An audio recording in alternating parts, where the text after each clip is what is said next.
The royal family's annual Easter gathering has long been seen as a symbol of unity, tradition, and quiet continuity. Each year, members of the monarchy arrive together, greeting the public and attending church in a carefully observed display of togetherness. But in 2026, something felt noticeably different, and royal watchers were quick to notice. The absence of the York family sparked a wave of curiosity. For many, the question wasn't just who was missing, but why.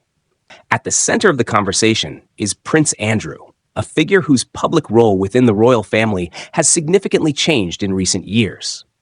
Once a prominent working royal, Andrew stepped back from official duties, and since then, his appearances at major royal events have been more limited and carefully considered. So when Easter arrived without him, it didn't go unnoticed. However, it's important to understand that royal attendance at such events is never random. Behind the scenes, decisions are often influenced by a combination of personal choice, public perception, and long-term strategy. In Andrew's case, many observers believe that his absence reflects an ongoing effort to maintain a lower public profile. Alongside him, attention also turned to his daughters, Princess Beatrice and Princess Eugenie. Both have, at times, represented a more modern and approachable side of the royal family. While they are not full-time working royals, they do occasionally appear at major events, making their absence equally notable. So, why weren't they there? Some reports suggest that personal commitments and family priorities may have played a role. In recent years, both Beatrice and Eugenie have focused increasingly on their private lives, careers, and young families. Balancing royal tradition with personal responsibilities is something many members of the extended royal family now navigate. And in today's royal landscape, that balance is more important than ever. Meanwhile, the event itself was led by King Charles III, who continues to shape the monarchy in his own way. His reign has been marked by subtle but meaningful changes, particularly when it comes to streamlining royal appearances and redefining roles within the family. This shift could also help explain why certain figures are seen less frequently at high-profile events. Rather than maintaining a large, visible royal presence, there appears to be a growing focus on a smaller core group of working royals. This approach not only reflects modern expectations, but also helps the monarchy present a more focused and consistent image. In that context, the York family's absence may not be as surprising as it first seemed. Still, public interest remains strong.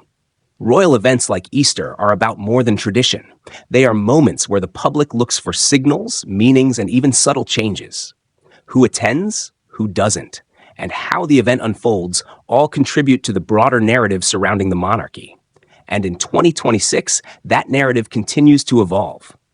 It's also worth noting that absence doesn't necessarily indicate conflict or controversy.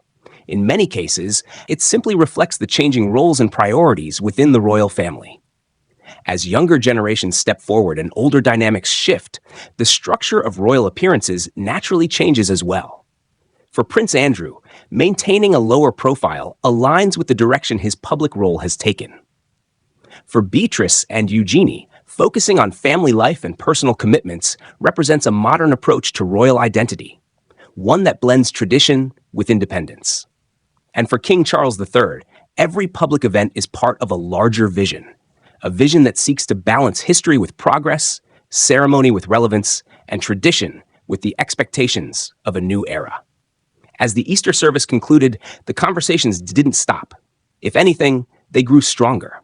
Social media buzzed with opinions, questions, and interpretations. Some saw the absence as strategic. Others viewed it as simply coincidental. But that's the nature of royal coverage. Every detail matters.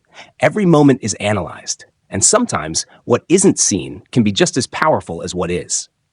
In the end, the York family's absence from Royal Easter 2026 may not have a single, definitive explanation. Instead, it reflects a combination of personal decisions, evolving roles, and the ongoing transformation of the monarchy itself. One thing, however, is certain. The royal story is far from static. It continues to unfold, quietly, carefully, and always under the watchful eye of the world.